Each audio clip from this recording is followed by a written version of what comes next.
we'll build off this and started 8th, got in a comfortable spot. The last restart was our ticket, and we had to make the most of it, and we come up one spot short, but I'll tell you what, passing 51 felt pretty good.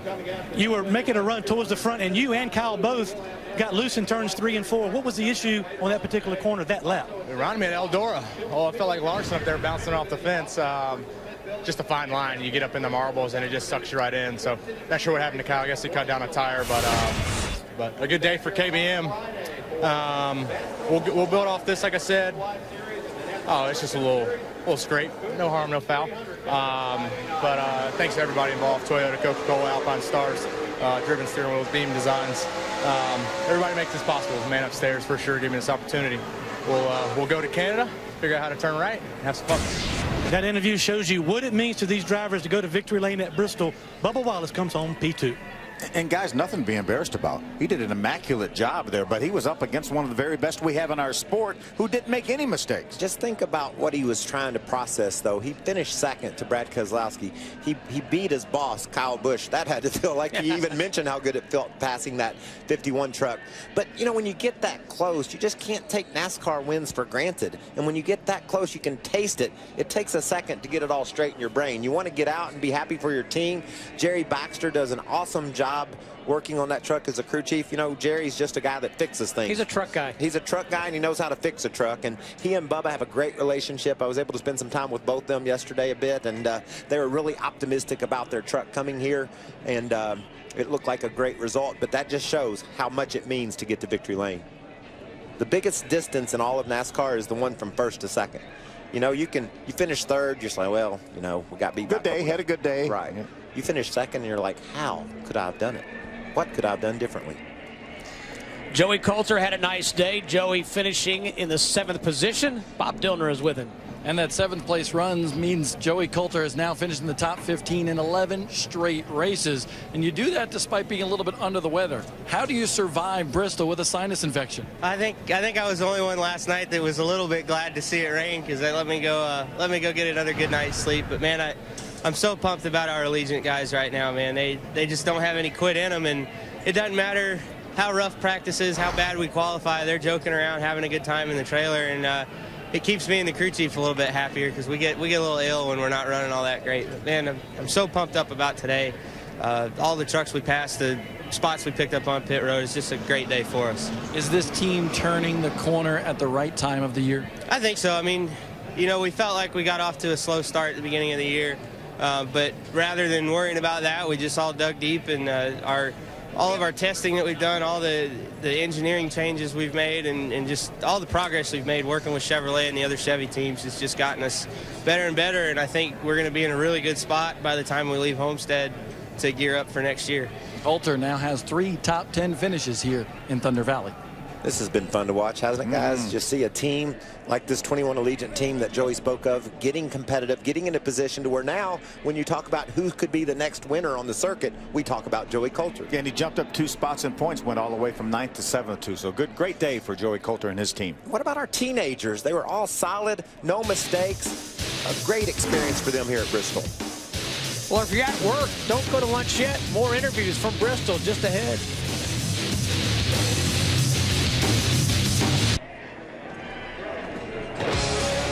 Back at the Bristol Motor Speedway, post-race coverage continues. A look Friday. NASCAR is live from here in Bristol with Sprint Cup practice, followed by Sprint Cup final practice. Then it's nationwide qualifying. Coverage begins at 11 a.m. Eastern right here on Fox Sports 1. Streaming live, of course, on Fox Sports Go. Let's throw a couple NASCAR lives in there, too. Of course. Why not? Yeah, absolutely. Look at John West Townley, buddy. He's ready to go after the truck race. Yeah, turning his attention to his NASCAR Nationwide Series car, getting all fitted in there. He's going to return to that series as well. So good to have him back, too, after a couple weeks off after that hard crash at Pocono. Is our man Hermie Sadler going to compete this weekend? Absolutely, yes, he is. In the Nationwide Series race. Darn right. He's going to have to switch that microphone up for a driver's suit. But first, he's got work to do here. Hermie? A little work to do, Steve. Got Johnny Salter, top 5 finish. A lot of the lead trucks were up towards the middle top of the racetrack, but you guys dug pretty much around the bottom all day and made it work. Yeah, my next to Aerospace Curb Records Toyota, I tried to go to the top, and I was just way too free. So I'm typically a bottom feeder, I guess you want to call it. So you know, I was just committed to the bottom. I tried running the top, and Jeff would give me lap times, and I just was 2/10 slower when I'd run the top. So we just had to keep running the bottom, and we were decent on the long run. We were just way too free. We made an adjustment yesterday, anticipating racing at night, and freed it up with a spring, and that's obviously something you can't change. So we really wish we could have had an opportunity to fix that. But everything he did to try to tighten me up, because I kept telling him I was free in, and it just made it tight on exit. So we just eventually just on that last pit stop put it all back, and you know, just hung on to it. We thought the track would take a little more rubber. I know it got black, but it didn't take rubber like I remember it doing that. So a wise man once told me, if you can't win Bristol, you need to finish, and that's what we did today. And just proud of everybody at ThorSport. Great day. Matt's fourth, we're fifth, and go to the road course. You go to the road course with the points lead. What do you think about the road course, and only one race at that racetrack last year up in Canada? What are your thoughts heading into that event? Well, you know, unfortunately last year I didn't really get an opportunity to run the race. We had fuel pickup problems the whole time, and then by lap 2 we were behind the wall. So, you know, I don't think I'm the greatest road racer by any means, but I think we can go there and do pretty good things. I think Jeff had a really good setup there last year, and having said all that, we just got to go up there and be smart, stay on the racetrack all day, don't miss a shift, and just race the racetrack. I think that's the approach that I need to take at this point, and it's a fast racetrack, I'm going to tell you that. So I had fun with it last year, what little bit we did get to run, and looking forward to getting up there and seeing a lot of great race fans. There's a lot of good fans up in Canada. That's Johnny Sauter. He is the points leader. Steve? Yeah, and off of 4 straight finishes of 8th or better, including a win at Michigan 5 days ago. I love going to Canada. The fans up there just love their NASCAR racing, and it was evident by the crowd that showed up last year at Mosport. It was a great event. The enthusiasm for NASCAR was certainly obvious by the amount of people that showed up. And we spent some time going around and talking to the fans at all parts around that racetrack, and there were fans everywhere around there, and they were very enthusiastic, and I know they're going to be back next week. And of course, Michael is 1/8 Canadian after all. He certainly is. Let's go back to Bob Dillner. You guys are nuts. John Hunter Nemechek, though, tied a career best here, a 6th place run for the 3rd time. 3 6th-place finishes so far this year. What'd you think of Bristol here today for the first time in the trucks? Oh, it was a lot of fun. We had a great truck today. It seemed like the longer we ran, the more it came in. And Dad and I were talking quite a bit on the radio what I needed to do and different lines and everything else. But I can't thank all these guys enough for the truck that they put together. It was fun racing here. It's a lot of fun. We ended up better than I thought we might have, just because I didn't think we had as good of a truck as we did. And I don't know. It's pretty cool to race in the morning here, but hopefully we can come back here and again next year. This place is a blast. Now, you haven't started school for this year, right? Yeah, I actually never stopped my schooling from last year. So did you get a hall pass? Yeah, I guess I had to call all my teachers this morning and tell them I wasn't going to make it because we were racing today, but I guess I'll have a lot of work to do this weekend. He graduates, actually, high school, 17 years old in December, and I'll tell you what, he's done a darn good job. 4 top 10 finishes in 6 races this year, and not a finish lower, actually higher than 15. Bobby should have done what Ben Rhodes did and got some garage passes for the administrators. Yeah, brought the principal with him. Heck yeah. Yeah, great job by John Hunter Nemechek. As Bob said, his ties his series best finish 3 times. He's finished 6th. Yeah, but you throw Joe in there as well, and neither Nemechek has finished worse than 15th this year. Saw Joe finish 3rd at Texas with a great run, but I tell you, this team is really putting themselves on the map. 6th in owner points against a bunch of good competition here in the Truck Series. Yeah, and it's got to be a great feeling for Dad there to be mentoring his son and sharing a truck with him. Well, Hermie's ride has shown up. See Virginia Lottery on board that car. We're looking for Hermie to do good things here. We're a little bit concerned with 300 laps. We're wondering if Hermie needs to have somebody standing by. Some oxygen, maybe? It's been a while since Hermie's been in a nationwide car. Meanwhile, Brad Keselowski continues to celebrate. First win in 62 Camping World Truck Series starts. Just kidding about Hermie, too. He's going to be fine this weekend. You sure? Yeah, absolutely. 0 for 62 isn't that bad.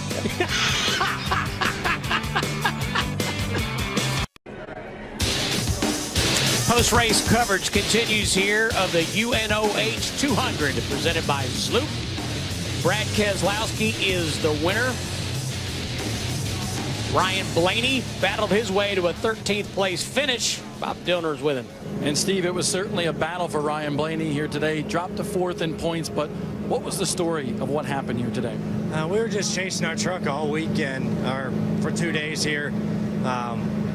we just never got a great handle on it. And I thought there was a point in practice we were okay, but not great. And everything we tried to do to help it just made it a lot worse on the other side. So we can never get a great handle on it. But, congrats to Brad and that whole team. That's awesome for him to get his first Truck Series win here at Bristol, where he's had a bunch of success. And it's a shame we couldn't be up there racing with him. But it's been a rough couple weeks for us. But, we're going to Canada next week, and we ran really good there last year. So I'm looking forward to that, and looking forward to turning right for a change. And hopefully we can get our luck turned around there.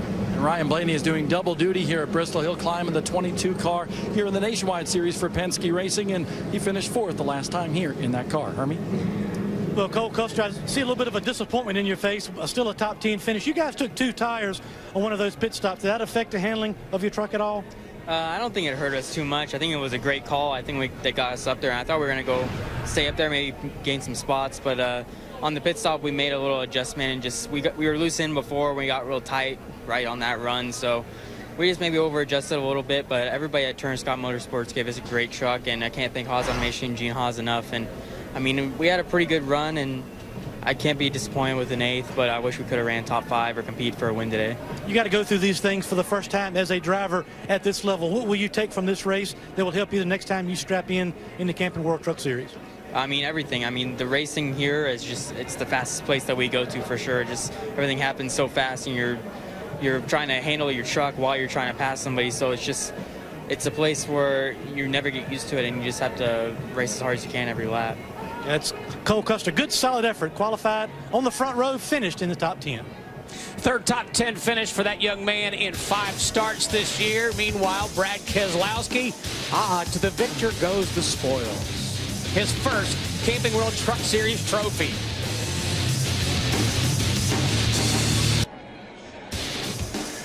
And back at the Bristol Motor Speedway, Camping World Truck Series race is in the book. The 17th race here at Bristol for the truckers.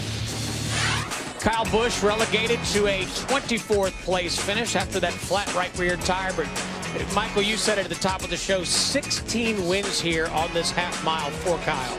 And it's got to, he came here thinking he's going to win all 3 of them. That was his mindset. So very disappointed about a flat tire. And he's done that before. Yes, he has.